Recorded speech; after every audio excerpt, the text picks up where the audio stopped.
하나님의 말씀은 베드로후서 3장 14절에서 18절까지 말씀입니다. 베드로후서 3장 14절에서 18절까지 말씀 제가 읽어드리겠습니다.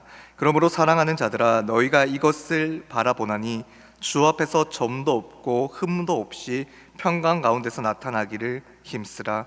또 우리 주의 오래 참으심이 구원이 될 줄로 여기라. 우리가 사랑하는 형제 바울도 그 받은 지혜대로 너희에게 이같이 썼고, 또 그 모든 편지에도 이런 일에 관하여 말하였으되 그 중에 알기 어려운 것이 더러 있으니 무식한 자들과 굳세지 못한 자들이 다른 성경과 같이 그것을 억지로 풀다가 스스로 멸망에 이르느니라. 그러므로 사랑하는 자들아, 너희가 이것을 미리 알았은즉 무법한 자들의 미혹에 이끌려 너희가 굳센 데서 떨어질까 삼가라. 오직 우리 주 곧 구주 예수 그리스도의 은혜와 그를 아는 지식에서 자라가라. 영광이 이제와 영원한 날까지 그에게 있을지어다. 아멘. 베드로는 이 편지를 자신의 생애 마지막 무렵, 즉 죽음을 앞둔 때에, 순교를 앞둔 때에 기록했습니다. 그 당시에 교회 안에서는요, 이미 많은 거짓 교사들이 들어와 있었고, 그들은 두 가지를 부인했습니다. 하나는 주님의 재림이고 다른 하나는 마지막 심판입니다. 그래서 거기에 영향을 받은 사람들은 이렇게 말했습니다. 예수님이 다시 온다고 했는데 왜 아직도 안 오느냐? 대체 언제 오느냐? 심판이 있기는 한 거냐? 이에 대해 베드로는 이렇게 반응합니다. 주님이 늦으시는 게 아니라 오래 참으시는 것이다. 그리고 마지막 결론은요, 그러므로 사랑하는 자들아, 예수님의 은혜와 그를 아는 지식에서 자라가라 입니다. 여러분, 재림을 기다리는 성도들은요, 예수님의 재림을 기다리는 성도들은 가만히 앉아있는 사람들이 아닙니다. 재림을 기다리는 성도는 거룩한 일상을 살고 말씀 위에 바로 서고 은혜와 지식 가운데서 계속 자라가는 사람들입니다. 점점 더 예수님을 닮아가는 것, 점점 더 하나님께 더 가까이 나아가는 것, 그리고 그것이 참된 길이고 생명의 길이라는 것. 여러분, 예수님의 재림을 소망하십니까? 진짜 그리스도인으로 매일매일 구원을 이루어 나가고 계십니까? 조금 더 심층적으로 오늘 본문 말씀을 들여다보죠. 15절에 보면요, 베드로가 이렇게 말합니다. 또 우리 주의 오래 참으심이 구원이 될 줄로 여기라. 여기서 오래 참으심은 하나님의 긍휼과 인내입니다. 하나님이 재림을 늦추시는 이유는 그분이 능력이 없어서가 아니라 자비가 많으신 하나님이시기 때문입니다.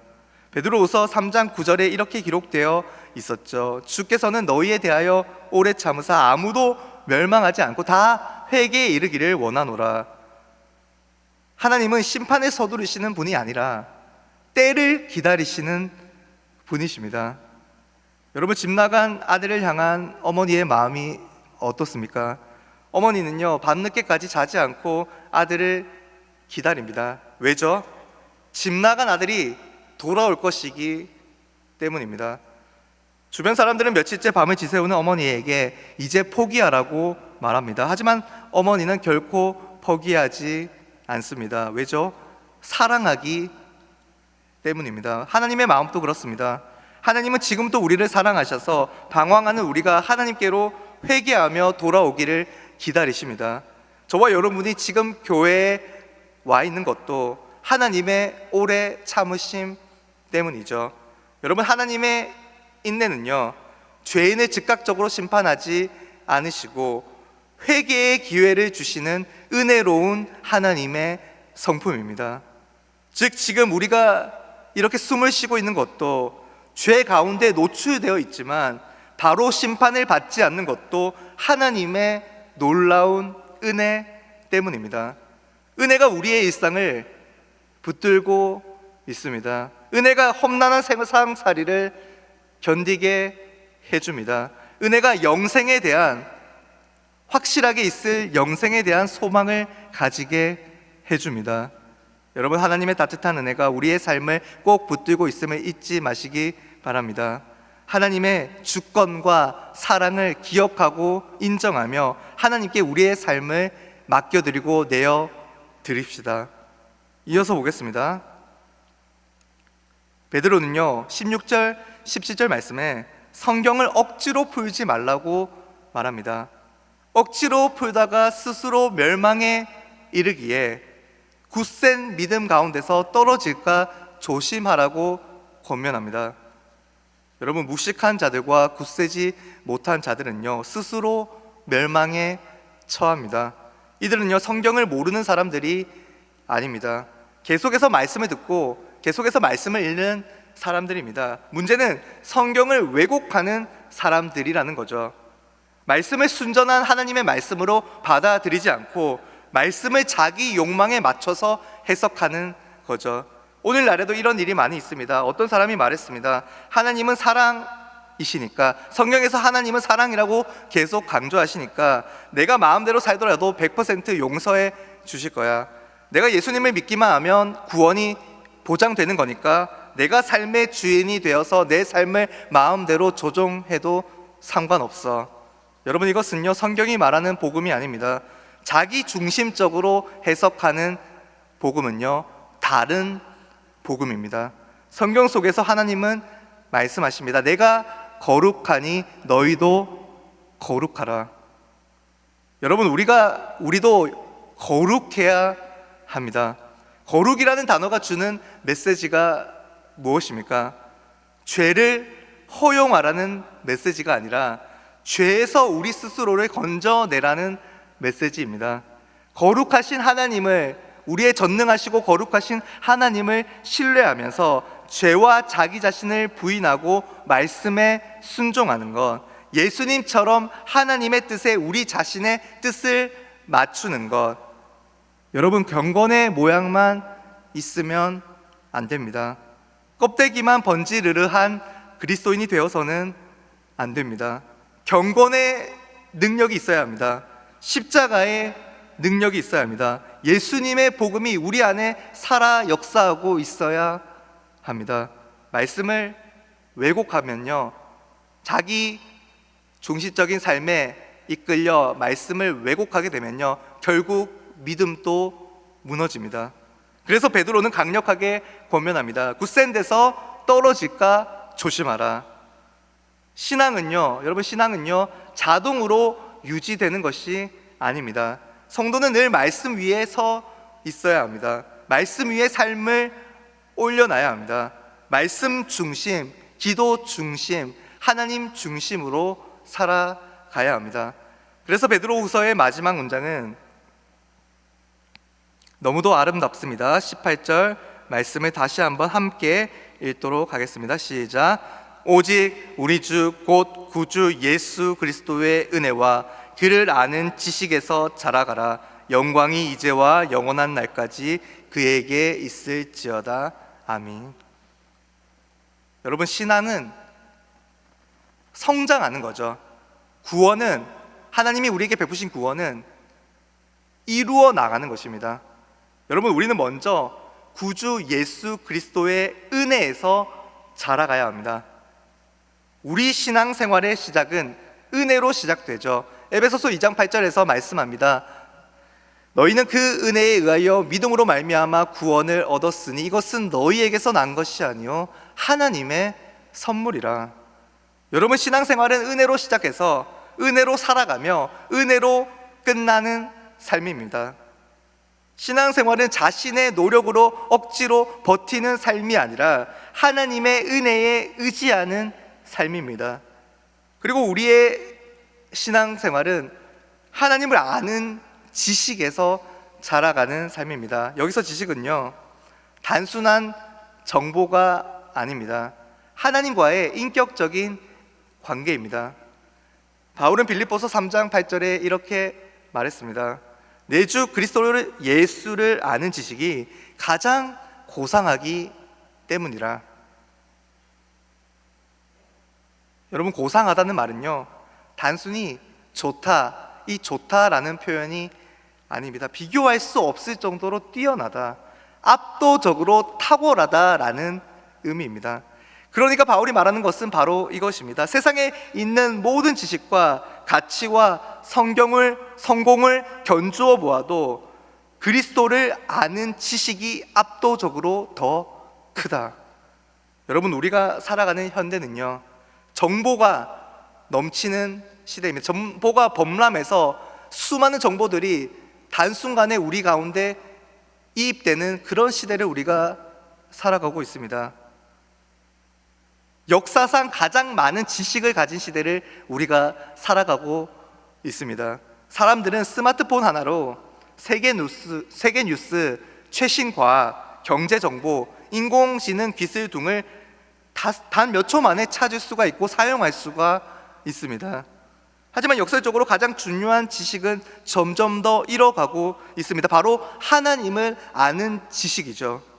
많은 사람들이 주식과 비트코인을 잘 압니다. 부동산을 잘 압니다. 건강 정보와 세계 정세를 잘 알고 있습니다. 하지만 정작 자신을 창조하신 하나님을 제대로 모릅니다. 지식은 많아졌지만 하나님을 아는 지식이 사라져가는 시대를 우리는 살아가고 있습니다. 그래서 바울의 말은 오늘날을 살아가는 우리에게 너무도 임팩트를 주는 말이죠. 하나님을 아는, 그리스도를 아는 지식이 가장 고상하다. 그렇다면 왜 고상하죠? 세상의 지식은요, 아무리 뛰어난 지식이더라도 영혼을 구원하지 못합니다. 병은 고칠 수 있지만 죽음을 해결하지 못합니다. 돈을 많이 벌 수 있지만 죄 문제를 해결하지는 못합니다. 하지만 하나님을 아는 참된 지식은요, 구원에 관한 지식은요, 단순한 정보가 아닌 우리에게 영생을 주는 지식입니다. 그래서 바울은 세상의 모든 것을 버릴 만큼 그리스도를 아는 것을 가치 있게 여겼습니다. 그리스도의 복음에 온 몸을 다 바쳤습니다. 자신의 삶이 완전히 전복된 것처럼, 자신의 삶이 완전히 바뀐 것처럼, 새 생명을 얻은 것처럼 다른 죽어가는 영혼들을 예수님께 초대하기 위해, 그들이 진짜 예수님을 만나고 믿게 하기 위해 목숨을 바쳐 복음을 전파했습니다. 바울이 빌립보서 1장 21절에서 이렇게 고백합니다. 이는 내게 사는 것이 그리스도니 죽는 것도 유익함이라. 여러분, 예수님을 아는 지식에서 자라가고 계십니까? 성경은 말합니다. 먼저 주 너의 하나님을 알라. 왜냐하면 하나님을 알아야 비로소 우리 인간도 제대로 알 수 있기 때문입니다. 칼빈은 기독교 강요에서 이렇게 말했습니다. 참된 지식은 두 가지 지식으로 이루어진다. 하나는 하나님을 아는 지식이고 다른 하나는 자기를 아는 지식이다. 그러니까 사람이 하나님을 알지 못하면 결국 자신을 과대평가하거나 자기 절망감에 빠지거나 둘 중 하나로 나아갑니다. 하지만 하나님을 알면요, 겸손과 소망이 동시에 생깁니다. 여러분, 그러므로 인생의 가장 중요한 질문은 바로 이것입니다. 나는 예수 그리스도를 얼마나 알고 있는가? 성경을 읽고 예수님의 이름으로 기도하며 하나님과 친밀한 교제를 나눌 때, 인격적인 교제를 나눌 때 우리는 점점 더 깨닫게 됩니다. 정말 이 지식이 가장 고상하구나. 나를 진짜로 살리는 지식이구나. 세상의 많은 것을 아는 것보다 우리 주님을 더 깊이 알게 되는 모든 푸른 초장 교회 성도들 되시기를 간절히 소망합니다. 말씀을 정리합니다. 여러분, 오늘 또 역시나 우리가 먼저 묵상해야 하는 것은 하나님의 은혜입니다. 우리 삶의 모든 부분에 깃들어 있는 놀라운 하나님의 은혜가 오늘 또 우리를 살게 합니다. 그리고 하나님의 은혜를 알면 알수록 우리 삶에 기쁨과 감사가 넘치게 됩니다. 하나님 감사합니다. 하나님 사랑합니다. 하나님 찬양합니다. 하나님의 영광을 찬송하는 소리가 우리 입술에서 자연스럽게 터져 나오게 됩니다. 그리고 감사하는 삶의 가장 구체적인 형태는요, 점점 더 하나님을, 창조주 하나님과 구속주 예수님을 아는 지식에서 자라가는 것입니다. 여러분, 주님을 아는 것은요, 단순히 주님에 대해 아는 것이 아니라 그분과 인격적인 교제를 누리는 것입니다. 주님을 제대로 아는 사람은요, 세상이 아무리 흔들려도 결코 자신은 흔들리지 않습니다. 왜죠? 모든 만물 위에 주님이 계시며 주님께서 주권적인 손길로 온 세상을 다스리고 계시기 때문입니다. 그분의 뜻과 그분의 계획 아래에서 우리의 영혼이 확정되었기 때문입니다. 여러분, 오늘 본문은 베드로 서신의 마지막 파트입니다. 가장 강력한 결단들이 여기에 나오죠. 첫 번째는 하나님의 오래 참으심을 기억하는 것입니다. 우리 하나님은 자비로우시고 은혜로우시며 노하기를 더디하시며 인자하심이 풍성하신 하나님이십니다. 하지만 우리 사랑의 하나님은 또한 공의로우신 하나님이십니다. 하나님께서는 많은 이들이 회개로 나아오길 기다리시지만 반드시 마지막 심판은 하나님의 때에 예고 없이 우리를 찾아올 것입니다. 그러므로 우리는 주님의 인내하심을 기억하면서 오늘도 거룩을 지키며 살아가야 합니다. 두 번째는요, 말씀을 왜곡하지 않고 굳게 서는 것입니다. 자기중심적인 사람은 말씀을 자기중심적으로 해석합니다. 자기에게 이익이 되고 자기에게 감동이 되는 말씀만 받고 자기에게 채찍이 되고 쓴맛을 주는 말씀을 거부하죠. 이는 너무도 교만한 태도입니다. 우리는 성령의 충만함을 구하면서 모든 하나님의 말씀을 제대로 듣고 말씀에 제대로 순종해야 합니다. 날마다 말씀을 통해 예수님을 깊이 생각하고 예수님을 바라보아야 합니다. 마지막으로 세 번째는 예수 그리스도의 은혜와 그를 아는 지식에서 자라가는 것입니다. 여러분, 우리가 하나님을 아는 것도 은혜입니다. 우리가 믿음을 지키는 것도 은혜입니다. 우리가 자라가는 것도 성령의 은혜 덕분입니다. 은혜에서부터 시작하지 않으면 은혜로 끝날 수가 없습니다. 지금 이 순간에 우리 가운데 말씀을 깨닫게 하시는 것도 하나님의 은혜요, 점점 더 예수님을 알고 예수님의 아는 지식에서 자라가고 예수님의 모든 행동과 말을 닮아가는 것도 하나님의 은혜인 줄 믿습니다.